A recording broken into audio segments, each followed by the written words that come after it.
ராமநாதபுரம் மாவட்டம் திருவாடானை வட்டம் சோழியக்குடி கிராமம். Doctor RM. ராஜேந்திரன் பிஏபிஎல் தமிழர் மரபு விவசாயி. இப்போ அவருடைய இந்த 4வது ஆண்டில் அடியெடுத்து வைக்கும் தோட்டத்தில் தான் இப்போ நிற்கிறோம். இப்போ இதில் வந்து வரப்பில் பூரா பாருங்கள், தென்னை, வாழை, கொய்யா. இப்போ இந்த வருஷம் கொஞ்சம் எலுமிச்சை போடுறோம். அந்த போட்ட என்ன வரலையோ அதில் இப்போ எலுமிச்சை நட்டுக்கிட்டு இருக்கோம். இதுதான் தமிழர் விவசாயத்தினுடைய ஒரு சாதனை. இப்போ 4வது ஆண்டில் இப்போ வாழையெல்லாம் தார் போட்டிருக்கு. இப்போ வந்து வருஷம் பூரா வருமானம். இப்போ வந்து ஒரு தடவை நெல்லை விதைச்சா அறுத்தான் அதோட வீட்டில் இருந்தோம்லாம் கிடையாது. வருஷம் பூரா வருமானம் வந்துகிட்டே இருக்கும். இப்போ இந்த தென்னையை பாருங்கள், 3வது வருஷம் முடிஞ்சு 4வது வருஷத்தில் அடி எடுத்துக்குது. இன்னும் ஒரு வருஷம், 4வது வருஷம், 6 வருஷம், 5வது வருஷம் காய்க்கும். இப்போ கிட்டத்தட்ட ஒரு 100 தென்னை மரங்கள் இந்த வயலில் இருக்குது பாருங்கள். இது வந்து கிட்டத்தட்ட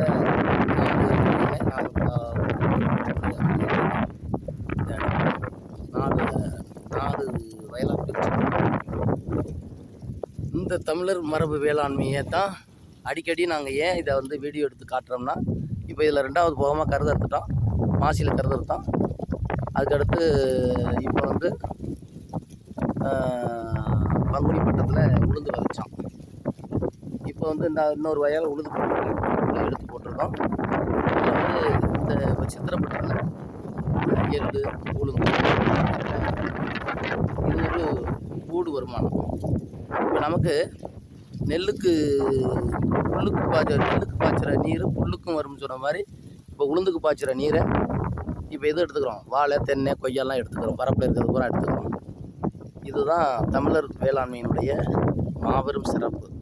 இதனால தான் விவசாயிகள் வந்து தமிழர் வேளாண்மையை நீங்கள் பண்ணீங்கன்னா நீங்கள் ஒரு ஜமீன்தாராக வந்துடுவீங்க. இப்போ வந்து இதுதான் நம்ம தமிழர் மரபு வேளாண்மையுடைய இந்த பங்களிப்பில் வந்து நீங்கள் எல்லாம் கலந்துக்கிறோம்னு நாங்கள் வேண்டி கேட்டுக்கொள்கிறோம். இப்போ தமிழர் வேளாண்மையை வந்து மாநில அளவில் கொண்டு வர வேண்டும் என்பது எங்களுக்கு விருப்பம். அது குறிப்பாக ராமநாதபுரம் மாவட்டம் வறட்சின்னு சொல்கிறது பொய்யாக்கணுங்கிறது தான் எங்களுடைய திட்டம். இப்போ நான் வந்து என்னுடைய வழக்கறிஞர் தொழிலையும் பார்த்துக்கிட்டு விவசாயத்துக்கு ஒரு முக்கியத்துவம் கொடுப்போம். இப்போ இதில் வந்து எனக்கு ஆர்வம் இருக்குது, அதனால் நான் பண்ணுறேன். ஆர்வம் இல்லாத இளைஞர்களையும் விவசாயிகளையும் எப்படி இந்த தமிழர் வேளாண்மைக்கு கொண்டு வர்றதுங்கிறதுக்காக தான் இப்போ கிடந்து நிறைய பணிகளை மாடலாக செஞ்சுருவோம். நம்ம இருக்கிற காலத்திலேயே நிறைய இந்த வேலைகளை துணிஞ்சு செய்யணும். கொஞ்சம் ஆரம்ப கட்ட செலவு வரும். ஒரு ஏக்கருக்கு 1 லட்ச ரூபா, 1.5 லட்ச ரூபா செலவு வரும். இந்த ஆரம்ப கட்ட செலவுகளை வந்து யாரும் பண்ண நினைக்க மாட்டாங்க. ஏன்னா அவங்களுக்கு தேவை வந்து பழகி போயிடுச்சு. புரட்டாசி மாதம் விதைக்க வேண்டியது, தை மாதம் அறுக்க வேண்டியது, அதோட 3 மாதம் போதும் அப்படின்ட்டு கொஞ்சம் 9 மாதத்தை சும்மா உட்காந்தே ஓட்டுறாங்க விவசாயிகள். இப்போ அவங்களுக்கு 30,000 ரூபா ஒரு ஏக்கருக்கு கிடைக்கும். விதைச்சி கருதறுத்தாங்கன்னா 30,000 கிடைக்கும். முழுசாகவே அவருடைய உழைப்பு எல்லாம் சேர்ந்து 30,000 கிடைக்குதுன்னு வச்சுக்கிறீங்களே. அதை நீங்கள் மிச்சம் 12 மாதம் டிவைடட் பண்ணுங்கள். மாதம் 3,000 கூட இல்லை. 3,000 வச்சு எப்படி வாழ்வாதாரம் எப்படி அவங்களுக்கு சிறக்கும்? எப்படி விவசாயி வந்து வேறு வழி இல்லையே, கோக்கன் கட்டி தானே ஆகணும். இப்போ நாங்கள் என்ன சொல்கிறோம்னா, விவசாயினா ஜமீன்தார் மாதிரி இருக்கணும். வயலுக்கு போனால் குடை பிடிச்சிட்டு போகணும். வயலுக்கு போனால் நல்லா ஜமீன்தார் மாதிரி போகணும், காரில் போகணும், பைக்கில் போகணும் அப்படின்னு நாங்கள் சொல்கிறோம். இதுதான் எங்களுடைய நோக்கம். ஏன்னா அது மாதிரி பண்ணலாம். இப்போ பாருங்கள், எனக்கு இதில் வந்து ஒரு 10 வகையான வருமானத்தை உருவாக்குறதுக்கு முயற்சி பண்ணுறேன். இதில் நிறைய எந்த இடத்துல கண்டு போச்சோ அந்த கொய்யா பாருங்கள், இதெல்லாம் மறு வருஷம் வச்சோம். ஒரு கண்டு போச்சு, அதில் மறு வருஷம் வச்சோம். அதாவது ஒரு அழகா மாங்கன்று வச்சுருக்கோம். எந்தெந்த இடத்துல போச்சோ இந்தங்கிட்ட ஒரு மாங்கன்று இருக்குது, இந்த இருக்குது இடையில. இந்த ஆப்பிரிக்கன் காயான்னு கூட சின்ன ஒரு ஒரு ஒரு 10 வருஷம் கழித்து ஒரு வருமானம் வர்ற மாதிரி ஆப்பிரிக்கன் காயா இந்த மாதிரி மரங்களையும் நட்டுருக்கோம். கிட்டத்தட்ட அதுலேயே ஒரு 100 மரம் இருக்குது. ஆப்பிரிக்கன் காயாவிலேயே ஒரு 100 மரம் இதில் வளர்த்துருக்கோம். இதெல்லாம் எவ்வளோ உரிய வேலைன்னு பாருங்கள். ஏன் நாங்கள் வெட்டியாக போயாமல் இந்த யூடியூப்பில் ஏன் திருப்பி சொல்கிறோம்னா, உங்களுக்கு ஆர்வம் வரணும். எல்லா விவசாயம், அதுவும் ராமநாதபுரம் மாவட்டத்தில் ஒரு கடற்கரை ஓரம், எங்கள் கிராமம் வந்து கடற்கரையில், எங்கள் வீட்டிலேருந்து பார்த்தீங்கன்னா 200 மீட்டரில் கடல். அந்த கடற்கரை ஓரத்தில் இருக்கிற இடத்துல நாங்கள் இந்த வடிவமைப்பை உருவாக்கி இந்த விவசாயத்தை மிக சிறப்பாக செய்து கொண்டிருக்கிறோம். இது வந்து எனக்கே மன நிறைவாக இருக்குது. இப்போ இந்த நேரத்தில், மாலை நேரத்தில் 4 மணிக்கு பிறகு இப்படி வந்து வயலில் வேலை நடக்கிறத பார்த்துட்டு எல்லாம் பண்ணுற அளவுக்கு இருக்கான். இப்போ நான் வந்து காரில் தான் இப்போ வயலுக்கு வந்தேன். என்னுடைய கார் வந்து வயல் வர்ற மாதிரி ஒரு வடிவமைப்பை உருவாக்கியிருக்கேன். இந்த மாதிரிலாம் பண்ணிக்கிட்டு இருக்கோம். இதில் உள்ளூரில் இருக்கவங்களுக்கு சில பொறாமைகள் வருது. இப்போ என் கார் ஏன் இங்கே வருதுன்னு சொல்லிட்டு கூட ஒரு சிலர் ரோட்டை பேத்து போடுறாங்க.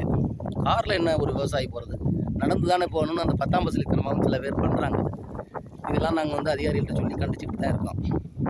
இந்த மாதிரிலாம் பிரச்சனைகள் வரும்.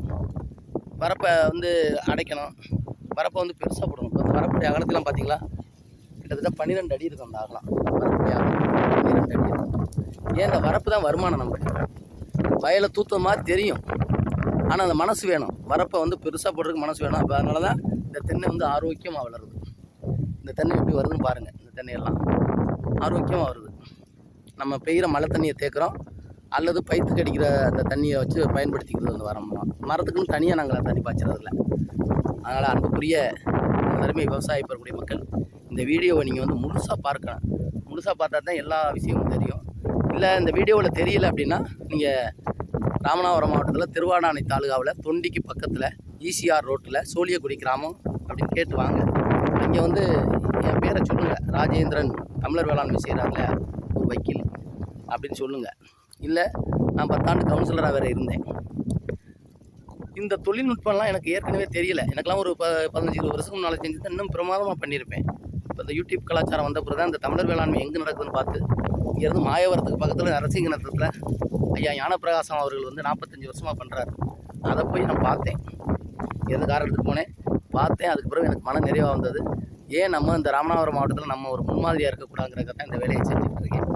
மிக சிறப்பாக வந்தேன், வரப்புகளை போட்டேன், பெரிய பெரிய வரப்புகளை போட்டு மரங்களை நட்டு அழகாக பாதுகாத்து பார்த்தேன். கிட்டத்தட்ட இந்த 2-3 நண்பர்கள் இந்த வேலையை பார்க்குறாங்க. அவங்கள வந்து நான் வேலைக்காரங்கன்னு நினைக்கிறது இல்லை, எனக்கு உதவியாளர்களாக நினைக்கிறேன். அவங்க தான் கிட்டத்தட்ட 3 ஆண்டுகளாக ஒரு ஆளுக்கு 800 சம்பளம் கொடுக்குறோம். ஆனால் நிறைவாக வேலை பார்க்குறாங்க. காலையில் 8 மணிக்கு வராங்க, சாயங்காலம் 5 மணி வரை வேலை பார்க்குறாங்க. கூடுதல் வேலை இருந்தாலும் இருந்து பார்த்துட்டு போயிடுவாங்க.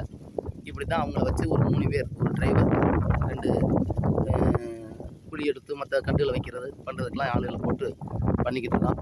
அதனால் சிறப்பாக இந்த வேலையை வந்து நம்ம எங்கே இருந்தாலும் பார்க்கலாம். நீங்கள் மாடலை தெரிஞ்சுக்கணும், மனசுக்குள்ள நினைக்கணும். நம்ம வயலை இப்படி வச்சா வந்துடும் அப்படின்னு நினைக்கணும். இதில் பாருங்கள் என்னென்ன வச்சுருக்கேன் பாருங்கள். தென்னை வச்சுருக்கேன், அடுத்து வாழை வச்சுருக்கேன், கொய்யா வச்சுருக்கேன், மாமரம் வச்சுருக்கேன், அடுத்து எலுமிச்சை நட்டுக்கிட்டு இருக்கேன். இந்த எலுமிச்சைலாம் இன்னொரு 4 வருஷத்தில் காய்க்க ஆரம்பிச்சிடும். அதுக்கடுத்து சப்போட்டா வச்சுருக்கேன், அதுபோக மாதுளை இருக்குது. இப்படி பல மரங்கள் இங்கு வச்சுக்கிட்டு இருக்கோம். இதில் பாருங்கள், இந்த வருஷம் ஒன்று வைப்பேன், ஒன்று அதில் வரலை அப்படின்னா அடுத்து அந்த இடத்துல வேறே ஒன்று மாற்றி பார்ப்போமேனு பார்ப்பேன். அதான் எது வருதோ அதை நம்ம சிரமப்பட பண்ணிக்கிறணும். இதில் கிட்டத்தட்ட 100 கொய்யாவுக்கு மேலே இருக்குது. இந்த 3-3.5 ஏக்கர்லேயும் எத்தனை வரப்பு இருக்குது? 1, 2, 3, 4, 5 வரப்பு இருக்குது. வரப்புலையும் கொய்யா 100 கொய்யா இருக்குது. இதெல்லாம் நீங்கள் வந்து பார்க்கணும், வரணும். இந்த விவசாயத்தை ராமநாதபுரம் மாவட்டத்தில் அத்தனை பேரும் செய்யணும். எல்லோரும் ஜமீன்தாராக மாறணும் தான் எங்கள் ஆசை. அன்போடு கேட்டுக்கொள்கிறோம். அனைவரும் தமிழர் வேளாண்மையை பின்பற்றுங்கள். 5 ஏக்கர் 6 ஏக்கர் வச்சுன்னா 1 ஏக்கர் பண்ணி பாருங்க ஐயா. நீங்கள் வந்து உங்கள் பிள்ளைகளுக்கு நீங்கள் பெரிய சொத்துலாம் சேர்த்து வச்சுட்டு போக வேணாம். நல்ல ஆரோக்கியமான உணவு, விஷம் இல்லாத உணவு. ஒரு துளி விஷம் இல்லாமல் நாங்கள் அதை உருவாக்குறோம். ஒரு துளி விஷம் இல்லை. நல்ல விதைக்கிறோம், அறுக்கிறோம், நடுறோம், அறுக்கிறோம். வேறு எந்த வேலையும் செய்கிறதில்ல. இதுதான் இப்போ எங்கள் தென்னை மரத்தில் இருக்கிற தேங்காய் வந்து ஒரு மரம் 5000 ரூபாய்க்கு காய்ச்சிரும். அதனால தான் சொல்கிறோம். இப்போ நான் ஏறக்குறைய 10 ஏக்கர் நெஞ்ச பண்ணுறேன்.